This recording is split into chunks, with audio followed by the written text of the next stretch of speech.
Assalamualaikum warahmatullahi wabarakatuh. Kita lanjutkan perkuliahan kita. Topik pada perkuliahan kali ini adalah transform coding. Sebagai pendahuluan, transform coding adalah teknik pengkodean dengan mentransformasikan informasi, baik itu gambar, video, atau suara dari domain tertentu ke domain yang lain. Motivasinya adalah memudahkan proses konversi, kompresi informasi itu sendiri. Di sini ada blok diagramnya. Ini adalah informasi yang terdiri bisa gambar, video, suara. Kemudian dilakukan pemrosesan transform coding. Kemudian setelah ditransform coding dilakukan kompresi. Kemudian dimasukkan ke dalam kanal atau saluran, ya. Kemudian dari kanal kemudian didekompresi, diekstrak kembali, kemudian ditransform, dikodingkan, dibalikkan, kemudian mendapatkan informasi yang bisa dipahami. Di sini ada dua bagian, yang sebelah kiri adalah sisi pengirim, yang sebelah kanan adalah penerima. Kemudian di sini ada kanal, saluran. Kanal ini bisa diartikan menjadi dua maksud, yakni yang kanal di sini adalah dalam hal proses pengiriman. Jadi dikirim dari pengirim ke penerima dalam proses pengiriman, misalkan menggunakan kabel, menggunakan wireless gitu ya. Ini adalah media pengiriman. Atau kanal ini bisa disebut sebagai media penyimpanan. Sebagai contoh adalah USB menyimpan file apa? File gambar misalkan di situ. File gambar JPEG. Sesungguhnya jadi dari sini misal informasi gambar di foto jepret gitu kan. Ceklek. Nah, foto ini kemudian diformat menggunakan format JPEG. Dia melakukan transform coding, kemudian dilakukan kompresi, kemudian di sini disimpan dalam format JPEG dalam USB. Kemudian ketika kita ingin membuka kembali, proses membuka itu sebenarnya di sini ada proses dekompresi dan ada proses transform decoding. Sebelum gambar itu muncul di layar komputer kita. Kira-kira seperti itu. Oke. Lebih dalam lagi, transform coding pada informasi gambar ya. Di sini perkuliahan pembahasan kali ini adalah spesifik pada gambar, atau kita mengambil contoh pada informasi gambar. Misalkan gambar dengan resolusi atau dimensi n kali m pixel ya, n kali m pixel seperti ini. Resolusinya seperti ini. Kemudian dari ukuran n dan m pixel tersebut diambil kotak, satu kotak, misal satu kotak ini terdiri dari 8 kali 8 pixel ya, 8 kali 8 pixel, sebut saja ini menjadi sebuah matriks X. Nah, di sini kita mulai melakukan prosedur transform coding. Sebenarnya transform coding itu secara matematis hanya operasi matriks. Kita lihat di sini adalah matriks input X ini. Ini adalah matriks transformasinya. Di sini adalah Y-nya adalah output hasil transformasinya. Nah, lebih dalam lagi kita membahas yang disebut dengan matriks transformasi. Syaratnya ada dua. Apakah dia ortogonal atau ortonormal? Mana yang the best? Yang ortonormal. Ya, apabila kita bisa membuat matriks A ini menjadi ortonormal, maka itu yang the best. Alasannya adalah agar bisa diinverskan matriks tersebut ortonormal. Kemudian Ortonormal the best karena lebih mudah dicari inverse-nya. Ya ujung-ujungnya inverse lah. Ketika membalikkan itu lebih mudah inverse-nya. Kemudian beberapa matrik transformasi yang berdasarkan penelitian atau berdasarkan literatur itu ada beberapa jenis ternyata yang memenuhi sifat ortonormal ataupun yang ortogonal. Yakni pertama Karhunen-Loewe Theorem atau KLT ya. Baca yang benarnya saya nggak tahu. Pokoknya kayak gitu. Kemudian ada HR transform, kemudian ada Wolff-Hadamard transform, ada Slant transform, ada discrete Fourier transform, dan discrete cosine transform. Apakah ada yang lain? Ada, contohnya adalah wavelet transform. Nah, pada slide ini kita mengkhususkan pada discrete cosine transform. Oke. Discrete cosine transform ternyata ada yang satu dimensi dan ada yang dua dimensi. Kita lihat kolom sebelah kiri ini adalah yang satu dimensi. Proses encodingnya gimana? Proses pengkodeannya, yakni Y ini output sama dengan matrik transformasinya dikali dengan matrik inputnya. Oke. Kemudian secara matematis kita bisa lihat seperti ini ya. Anda bisa cek memasukkan komponen N dari 0 sampai dengan 7 dan memasukkan nilai U dari 0 sampai dengan 7 ya. Oke. Hasilnya ya, ini adalah matrik A. Ini adalah matrik A sesuai dengan rumus ini. Jadi untuk baris pertama nilainya semuanya 1. Baris kedua kita lihat. Baris kedua ini mulai bervariasi. Baris ketiga semakin bervariasi. Baris keempat dan sampai dengan baris ke-8. Ya. Oke. Nah, sesungguhnya ini baris-baris ini menandakan apa sih? Sesungguhnya baris ini menandakan frekuensi yang digunakan. Ya. Kalau kita lihat bahwa cosinus something, cosinus sesuatu ini nilai U menandakan frekuensi. Jadi di sini frekuensi ke-0, frekuensi 1, frekuensi 2 sampai dengan frekuensi 7 ya. Iya, gitu. Nah, kemudian proses decodingnya ya, ini sama dengan inverse DCT. Inverse DCT sesungguhnya adalah menginverskan matrik ini. Ya, kalau menggunakan matrix cukup ya A dituliskan A pangkat min 1, maka ketemu inverse-nya. Tetapi kalau sedikit seperti canggih begitu ya, seperti kayaknya oke, sedikit kompleks, maka kita ingin ini rumus matematisnya. Di sini ada keterangan untuk variabel CU nilainya adalah akar 2/2 untuk U sama dengan 0, adapun untuk yang lebih besar dari 0 nilai CU adalah 1. Oke. Untuk yang dua dimensi maka bentuk operasi matriknya adalah Y sama dengan AX. Nah, ini ada tambahan matrik A yang ditransform. Oke.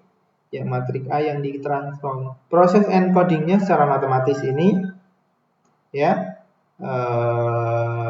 kalau menggunakan matrix cukup menambahkan transform dari matrik A ditambahkan di posisi sini, maka sudah disebut sebagai dengan DCT dua dimensi.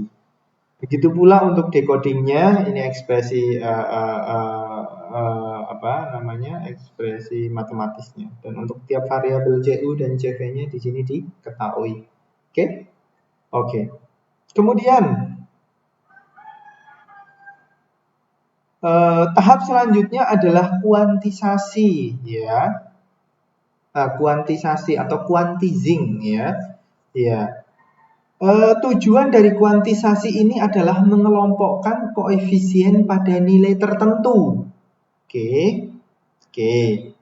Mengelompokkan koefisien pada nilai tertentu. Caranya yakni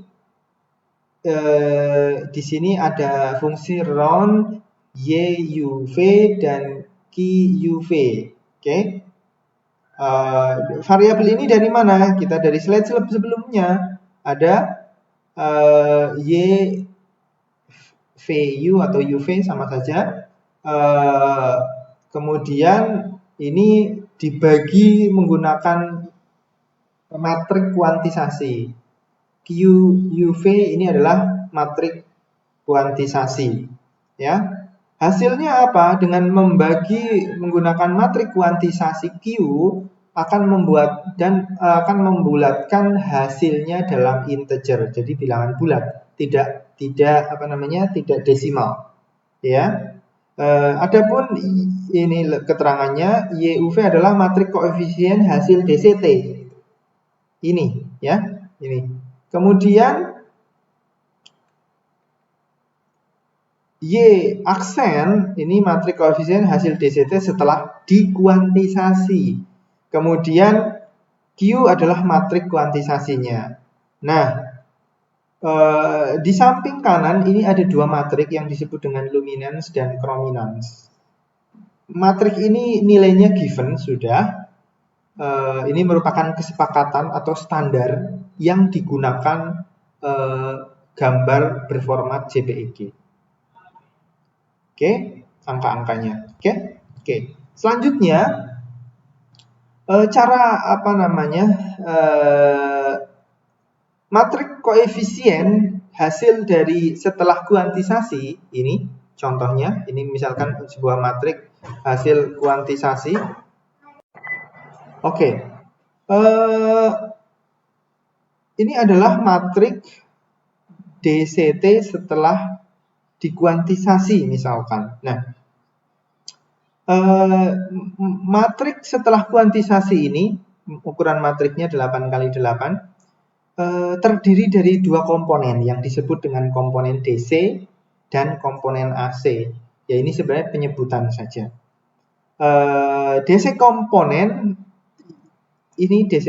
merupakan sel pertama paling ujung atas ini DC komponen, dan selebihnya adalah AC komponen.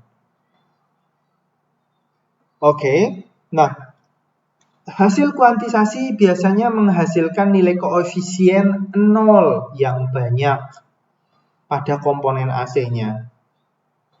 Artinya, energi itu tersentralisasi pada komponen DC.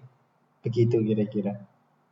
Nah, setelah dikuantisasi, selanjutnya adalah menyusun secara zigzag komponen DC dan AC-nya. Ini mengikuti arah panah ini yang warna abu-abu, garis warna abu-abu ya, sampai sini sehingga kita mendapatkan 64 ya.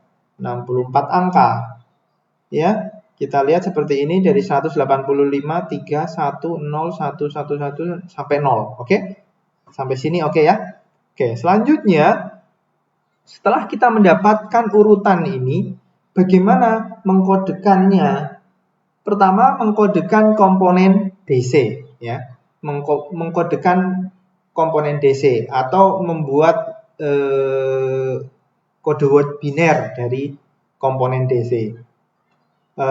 Misal ya, di sini, misal di blok sebelumnya, ini blok sebelumnya misalkan kan dalam sebuah grafik, dalam sebuah image ya, kita lihat di ini berarti kalau di sini, kalau mulainya ini blok sebelumnya nggak ada. Kalau misalkan kita mulai di sini kita sampai tahap ini, berarti blok sebelumnya adalah ini. Nah, pada slide ini blok sebelumnya misalkan adalah komponen DC-nya 187, kemudian komponen DC pada blok saat ini yang akan kita kompresi adalah 185. Maka selisih dengan blok sekarang adalah min 2, di mana hasilnya 185 dikurangi 187 adalah min 2. Oke.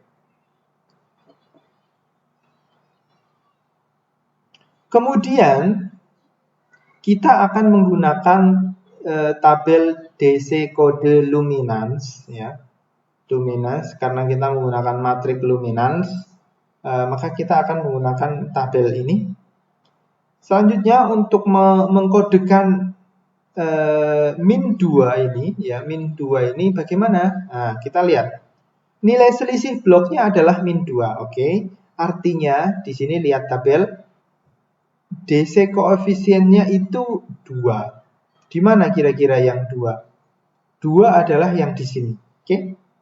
Yang di sini. Di sini 2 sampai dengan 3 atau min 2 sampai dengan min 3 komponen DC koefisiennya. Jadi size-nya itu 2. Oke. Size-nya 2, maka kode binernya terdiri dari 2 komponen, Huffman code dan additional bits. Huffman code mencerminkan pengkodean size-nya. Adapun additional bit mengkodekan nilai koefisiennya. Apabila kita lihat min 2, size 2, maka Huffman code-nya adalah 001. Kita tulis 001. Adapun koefisiennya adalah min 2. Ini merupakan nilai komplement dari nilai biner desimal 2. Kita tahu bahwa desimal 2 mempunyai kode biner 10, maka komplementnya adalah 01, sehingga kita tulis komponen DC-nya, komponen DC binernya adalah 01101. Oke, selesai. Kemudian kita ingin mengkodekan komponen AC-nya. Nah, langkah pertama adalah lakukan run level encoding dari komponen AC. Ini hasilnya run level encoding dari komponen AC, mulainya adalah dari 3, 1, 0, 1, 1 dan seterusnya sampai dengan 0. Cara bacanya gimana? 03 ini merepresentasikan nilai 3 ini. Artinya ada sejumlah 0 koefisien yang bernilai 0 sebelum koefisien 3. Kita lihat di titik 3 ini. Di titik 3 sebelumnya ada 0 enggak? Enggak ada. Karena enggak ada, maka jumlahnya 0. Koefisien 0 itu jumlahnya 0. Sehingga kita bisa tulis 0, 3. Oke? Kemudian yang 14, 1 kita mengambil, misal 14,1. 14,1. Berarti di sini ada sejumlah 14 koefisien sebelum koefisien 1. Ya.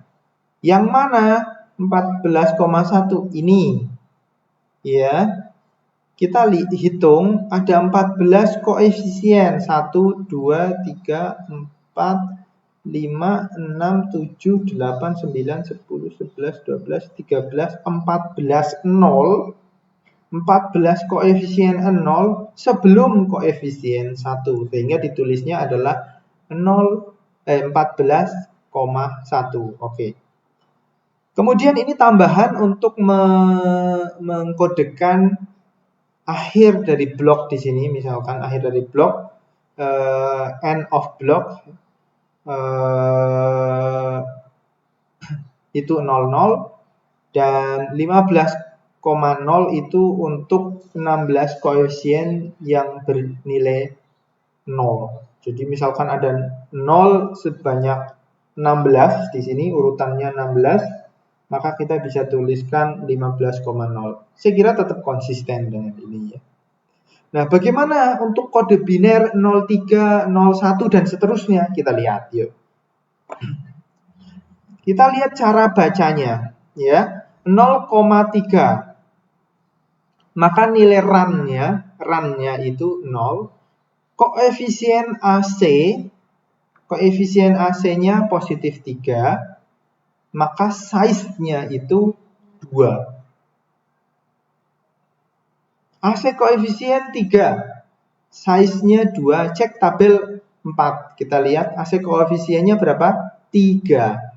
Maka size-nya 2. Oke, maka nilai run dan size-nya sudah ketemu. Oke, sehingga run dan size-nya 0,2. Oke, kemudian kode binernya gimana? Kode biner 0,3 itu sama dengan penggabungan kode biner run size dan kode biner koefisien AC. Kita lihat, kode biner run size itu merujuk kepada tabel 5. Tabel 5, run size.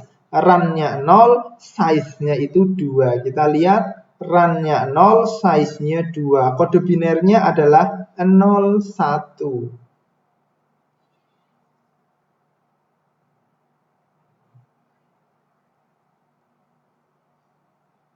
Oke. Kode binernya adalah 0, 1. Kemudian kode biner koefisiennya, ini berarti keliru. Run size-nya 0,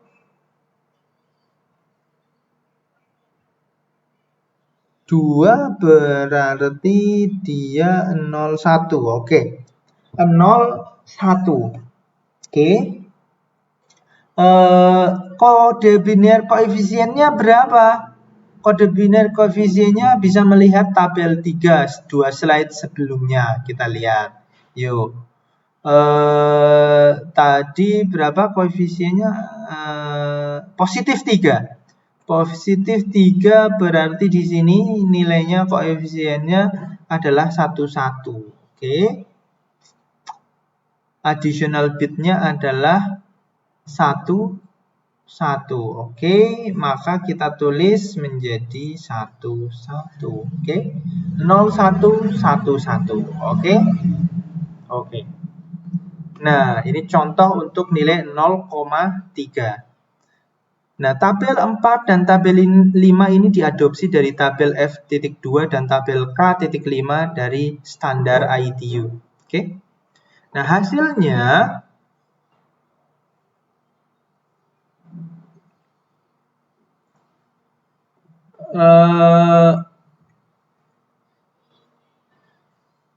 oke. Hasilnya biner komponen DC adalah tadi DC adalah 01101. Nah, untuk komponen AC-nya di sini ini tadi ada 0-nya ya, di sini ada 0-nya juga. Oke. Nah, hasilnya untuk keseluruhan dari angkanya itu ada seperti ini, seperti tabel di samping. Run size koefisiennya 3, run size 0, 0, 1, 1. Ini menurut tabel ini. Oke. Kemudian karena tadi tambah 1 ini menjadi 40. Total bit menjadi 45. Oke. 45 rata-rata bitrate-nya berarti 45 dibagi 64 itu berapa? 45 bagi 64 0,7 0,70 ya. 0,7 jika sebuah gambar dengan resolusi 8 ya, 8 bit per pixel, maka rasio kompresinya adalah kita bisa hitung menjadi 11,37. Oke, 11,37 artinya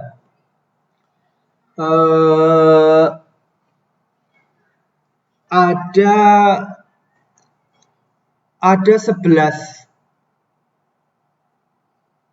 bit yang bisa dikompresikan menjadi 1. Iya.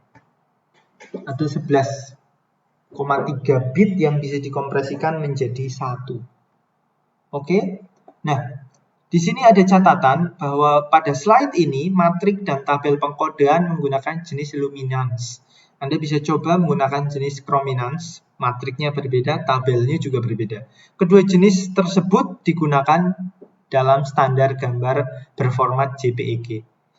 Kemudian pada slide ini pengkodean biner menggunakan prinsip Huffman coding. Ada alternatif lain yakni arithmetic coding. Kedua jenis pengkodean baik Huffman maupun arithmetic ini juga digunakan dalam standar JPEG. Oke, ini adalah alur pengkodean dan pendekodean menggunakan DCT tadi, transform coding DCT. Di sini adalah blok gambar 8x8 pixel. Di sini nilai-nilai ini menandakan tingkat kecerahannya. Semakin tinggi berarti semakin cerah. Nilainya berkisar antara 0 sampai dengan 255. Menandakan ini adalah blok gambar grayscale atau hitam putih ya. Kemudian nilai-nilai ini kemudian ditransformasikan menggunakan DCT, hasilnya adalah ini. Kita lihat karakteristiknya adalah di sini nilai akan mengumpul di pojok kiri atas, di mana di dalam komponen DC-nya. Kemudian semakin kecil ke pojok ke kanan bawah menuju ke komponen AC-nya. Oke. Matrik hasil DCT ini kemudian dikuantisasi menggunakan matriks luminance ataupun chrominance. Hasilnya adalah seperti ini. Akan banyak terlihat koefisien yang bernilai 0. Oke, banyak koefisien yang bernilai 0. Nah, kemudian setelah kita mendapatkan hasil kuantisasi, matrik kuantisasi akan dirubah menjadi dibuat zigzag, diurutkan secara zigzag. Kemudian dari hasil zigzag ini akan dikodekan menggunakan run level coding, sehingga kita bisa tuliskan di sini adalah komponen 185 komponen DC-nya, adapun sisanya ini adalah komponen AC-nya. Nah, dari sini ini kemudian dikodekan ya menggunakan kode biner baik komponen DC maupun komponen AC-nya. Nah, kode biner ini yang sesungguhnya ditransmisikan ataupun yang disimpan. Oke. Nah, ketika kita menerima ya proses melalui kanal ini menerima atau proses membuka gambar dari file USB untuk ditampilkan dalam layar komputer kita, maka prosesnya adalah sebaliknya. Di sini adalah run level decoding. Ini kemudian dari biner menjadi urutan hasil run level decoding, kemudian ini diurutkan kembali, diterjemahkan menjadi zigzag, dari zigzag diurutkan kembali menjadi blok 8x8, kemudian di-inverse DCT-kan, dan ini adalah reconstruct, blok dari rekonstruksinya. Apabila kita lihat ya, nilainya sedikit berbeda, ada perbedaan 198 di sini jadi 192. 202 di sini jadi 201. Di sini ada 196 jadi 191. Ya, hasil rekonstruksinya memang tidak akan sama persis untuk nilai koefisien tiap komponennya. Tapi apabila kita melihat sebuah gambarnya, itu perbedaannya tidak terlalu signifikan, ya. Seperti itu. Makanya DCT sebenarnya diklasifikasikan sebagai lossy compressions karena rekonstruksinya ini tidak menghasilkan nilai yang sama. Tetapi kalau yang run level encoding ataupun yang Huffman coding, dia lossy lossless compression. Lossless compression yakni data originalnya apabila dia dikompresi kemudian dibalikkan lagi akan sama persis.